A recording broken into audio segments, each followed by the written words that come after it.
پورے ملک میں تھی، لیکن جس طریقے سے گجرات میں ہوگی تو وہ تو حیران کونی تھی.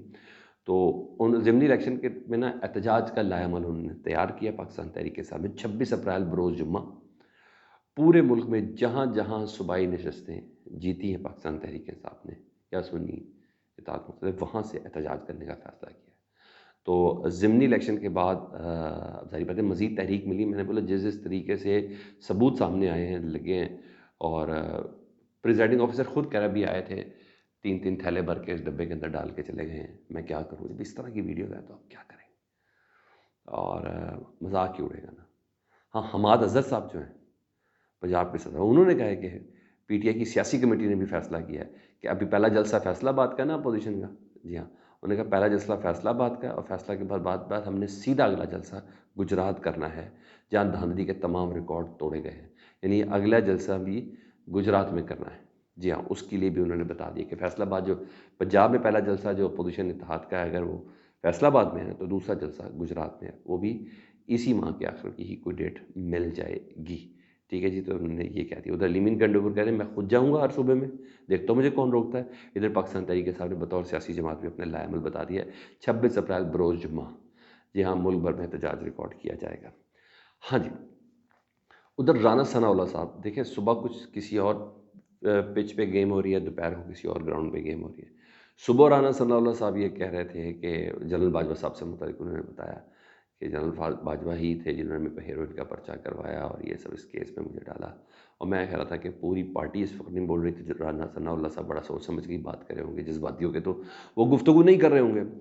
اب رانا ثناء اللہ صاحب اس صف میں کھڑے ہو گئے ہیں جنہوں نے فیض حمید صاحب کو کلین چٹ دیا ہے.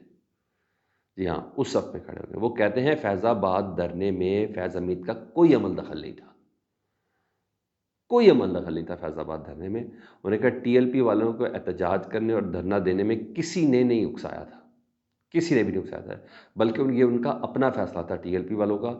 وہ اکڑ جاتے تھے. اور یہ بات غلط ہے کہ ٹی ایل پی کسی ایجنسی کی جیب میں تھی، بلکہ جب حکومتی آپریشن ناکام ہوا تو فیض حمید نے ان سے بات کی اور اسے ختم کرایا تھا.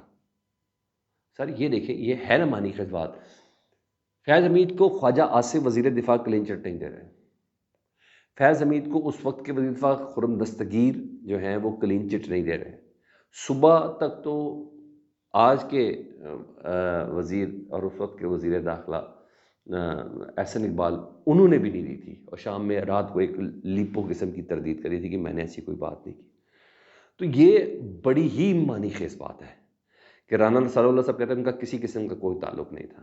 تو یہ گڈ کاپ بیڈ کاپ چل رہا ہے یا کیا چیز ہے؟ بہرحال فیض حمید صاحب کو اگر خواجہ آصف کلین چٹ نہیں دے رہے، خرم دستگیر کلین چٹ نہیں دے رہے، لیکن رانا ثناء اللہ دے رہے ہیں. جاوید لطیف صاحب سے متعلق انہوں نے بڑی زبردست بات بولی. انہوں نے کہا جس طرح مجھے میری شکست پر کسی قسم کا کوئی شک نہیں ہے کہ میں فیصلہ آباد سے ہارا تھا اور کسی نے دھاندلی کر کے مجھے ہرایا نہیں. انہوں نے کہا مجھے کسی نے دھاندلی کر کے نہیں ہرایا. اسی طرح جس طرح مجھے اپنی ہار پہ یقین ہے نا، اسی طرح مجھے جاوید لطیف کی ہار پر بھی کسی قسم کا کوئی شک نہیں ہے. ان کو قطعاً کسی نے جان بوجھ کر نہیں ہرایا، وہ بالکل جینون ہارے ہیں، ان کی شکست ہوئی. ادھر جاوید لطیف صاحب کہتے ہیں کہ 70 80 کروڑ روپے دیے گئے اور آنے کے اور مال روڈ کے دفتر میں پیسے دیے گئے.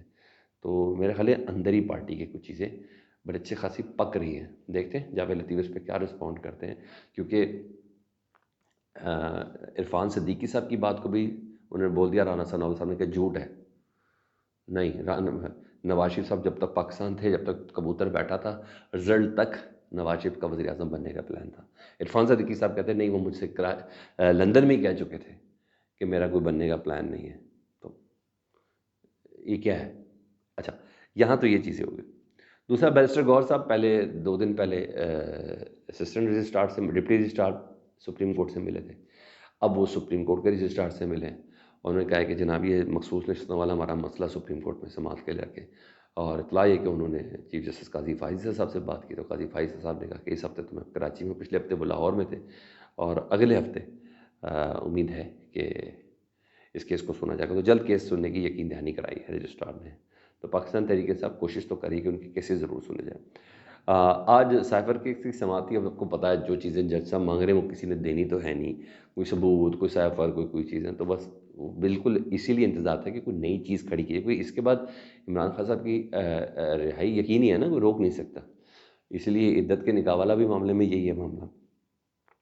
تو کوئی ڈاکومنٹ تو کوئی ہے نہیں. آج بھی پوچھ رہے تھے کہ کوئی سیفر اکاؤنٹیبل ڈاکومنٹ کیسے بنا، یہ مجھے بتا دیں. جسٹس عامر فاروق صاحب نے کیا کسی نے دیکھا؟ سب نے کہا کسی نے دیکھا. ایون پروسیکیوٹر کہتا ہے کسی نے نہیں دیکھا. تو سب جانتے ہیں اس پہ ضمانت تھی. اس لیے آج 9 مئی کے واقعات پر نا وہ واقعے کے اوپر جو انکوائری کمیٹی بنائی گئی تھی، اس کے 2 افسران ایس پی اور ڈی ایس پی رینک کے افسر آج اڈیالہ جیل گئے تھے. اور جانے کا مطلب یہ کہ کوئی ماسٹر مائنڈ کا تعین کیا جا سکے، کوئی نیا کیس بنایا جا سکے. تو اس پہ عمران خان صاحب کو پھنسانے کے لیے اب تیاری کی جا رہی ہے. کہ باقی عدالتوں میں تو سارے معاملات پوسی ہیں، ہونا تو اس میں بھی کچھ نہیں کرنا. کمنٹ سیکشن میں کمنٹ ضرور کریں. اپنا بہت زیادہ خیال رکھیں. اللہم صلی علی محمد وعلی محمد.